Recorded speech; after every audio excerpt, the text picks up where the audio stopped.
About the whole like federation thing, I mean, there's a couple different models of it. I think the one that's kind of I see is getting the most traction and the most media coverage and the most publicity is the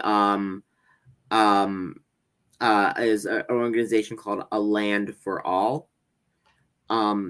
That and what they have, but just and there's people have a different view of what they think of when they think federation. When I think federation, I think something of the European Union. So you have two sovereign states, but they just have open borders. Yeah, And that would be the Confederation. Yeah, I was gonna say the Confederation and the Federation, like with the one that you talk about, Land for All, Eretz L'Kulam. They actually, if you look at their platform, they actually do support two states and then establishing a confederation between them. But it is two actually separate states. Where if you look at federation plans, like what's the name of the organization for Eretz, the one for Rafi Gazel's organization? It's called. It's Eretz something. Yeah, yeah. I don't remember. Where you actually. Yeah, you actually have a national government. So in a sense, think of it like the United States. The United States is a federation. You have California and New York, separate states, but we do have a federal government. Where you look at the European Union, or maybe I don't know. Some people say Switzerland is a confederation, but actually no, Switzerland is a federation. But you do actually have most of the world population actually lives in federated systems. Exactly. Yeah, so you would still have it. So think of it as the United States, where you do have a national government, a national military, etc. But you do have states. So it's quite a different difference between a confederation and a federation. And the other issue was he said that in Corey Gill? Yeah, Corey Gill Schuster. Yeah. Yeah, in his videos.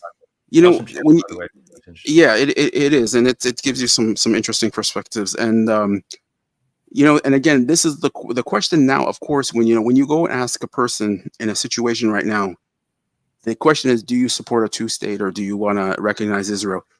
Of course, right now with the current situation, and even in Israel right now, most Israelis right now are still angry. They're very upset and traumatized by October 7th, and their Palestinians are also traumatized by what's going on as well, even before October 7th. So the notion for the two-state solution or a peace solution, it cannot just happen now overnight. It literally, there's steps that have to be taken, and I don't think they're going to take years. I think literally like things like the militarism, occupation, of course, a ceasefire, and then political prisoners on both sides, and free movement and things like that. So there are certain steps that will change literally people's mentality over a month. But right now, to go to someone, you're going to a traumatized person, and the reaction and opinion of a traumatized person is going to be quite different from someone who is in a rational position. Mm-hmm. I have a quick follow-up about the two things. Real quick, Dave, because Justin makes an interesting point, which it's something that I think many in social justice movements fail to understand. There's this idea that the closer you are to a conflict, the more credibility you have speaking on that conflict. And there's truth to that. Nobody can understand what being a Palestinian is like Palestinians. No one can understand what being a Jew is like Jews. And this is true with any conflict of any group. But with that, having an outside perspective, not being personally affected, can sometimes give you a more rational perspective and a different way of seeing things. So there's this idea that the only people who are allowed to talk on conflicts are those who are affected by it. I strongly disagree with that, because they don't always have the most rational perspective on the topic.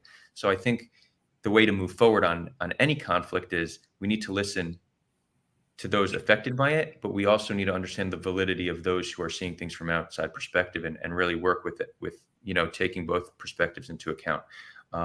So the way I like to look at it is, if you genuinely care about the people affected by a conflict, then your perspective should be taken into account.